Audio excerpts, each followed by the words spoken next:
Hello students, कल हमने बात की थी कि शब्द को 4 आधारों पर बांटा जाता है। उसमें से हमने एक आधार पर बात कर ली थी, उत्पत्ति या फिर स्रोत के आधार पर। आज हम बात करेंगे रचना के आधार पर। रचना के आधार पर शब्द को 3 भागों में बांटा जाता है, रूढ़, यौगिक और योग रूढ़। सबसे पहले आते हैं रूढ़ शब्द। रूढ़ शब्द वो होते हैं कि अगर हम इन शब्दों के टुकड़े करें या फिर खंड करें तो इनका कोई अर्थ नहीं निकलता।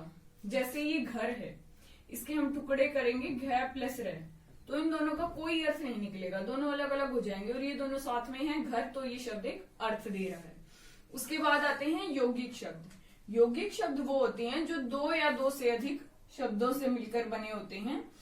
लेकिन क्या है, इन दोनों को यदि हम अलग करेंगे तो दोनों का अपना एक अर्थ होगा। जैसे पाठ प्लस शाला, क्या है, इनका एक अर्थ है अपना दोनों शब्दों का। उसके बाद आते हैं योग रूढ़ भी।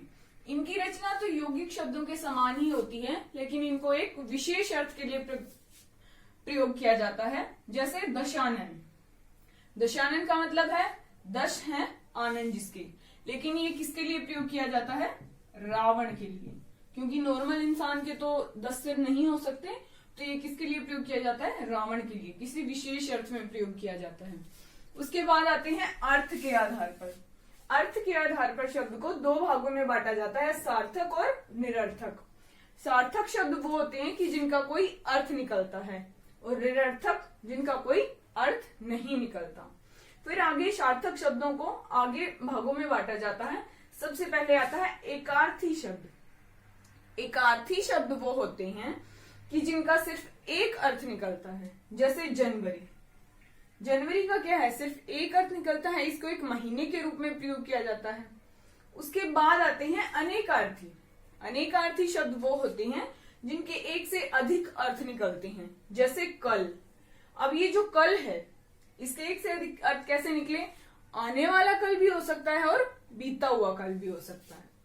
उसके बाद आते हैं पर्यायवाची शब्द जो समान अर्थ प्रकट करते हैं। पर्यायवाची शब्द कौन से होते हैं? वे शब्द जो समान अर्थ प्रकट करते हैं। जैसे हवा, पवन, वायु। इसका कोई भी नाम लो, लेकिन अर्थ सेम रहेगा इनका। उसके बाद आते हैं विलोम शब्द। विलोम शब्द वो शब्द होते हैं जो एक दूसरे का उल्टा अर्थ प्रकट करते हैं। जैसे रात दिन, अमीर गरीब। फिर उसके बाद हम बात करते हैं श्रुति सम भिन्नार्थक शब्द। श्रुति सम, इनके नाम से ही पता चल रहा है, श्रुति सम सुनने में समान, भिन्नार्थक अर्थ भिन्न। तो ये वो शब्द होते हैं जो सुनने में तो समान लगते हैं, लेकिन इनका अर्थ भिन्न होता है। जैसे नीर, नीड़।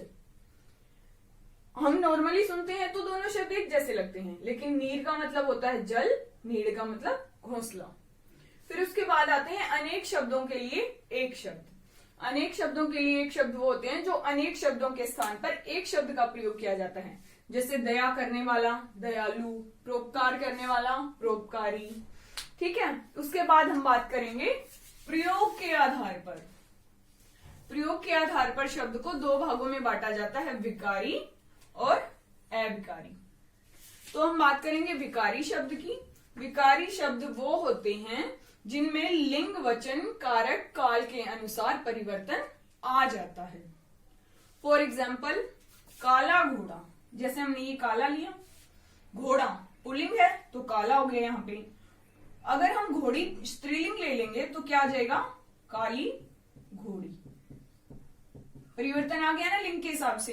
तो ये वो शब्द हैं जिनमें लिंग, वचन, कारक, काल के अनुसार परिवर्तन आ जाता है। उसके बाद आते हैं अविकारी शब्द। अविकारी शब्द वो होते हैं जिनमें लिंग, वचन, कारक, काल के अनुसार कोई भी परिवर्तन नहीं आता। जैसे लड़का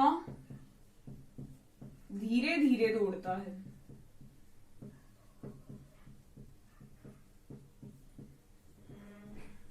क्या है ये? एक वचन है। धीरे धीरे ऐसे है, हम इस लड़की की जगह लड़की कर लेंगे। लड़की धीरे धीरे दौड़ती है, या फिर लड़के धीरे धीरे दौड़ते हैं। तो इस धीरे धीरे में तो कोई भी चेंज नहीं है, ये तो सेम का सेम रहा। तो अविकारी शब्द वो होते हैं कि जिनमें लिंग, वचन, कारक, काल के अनुसार कोई भी परिवर्तन ना आए। तो आज की वीडियो में बस इतना ही।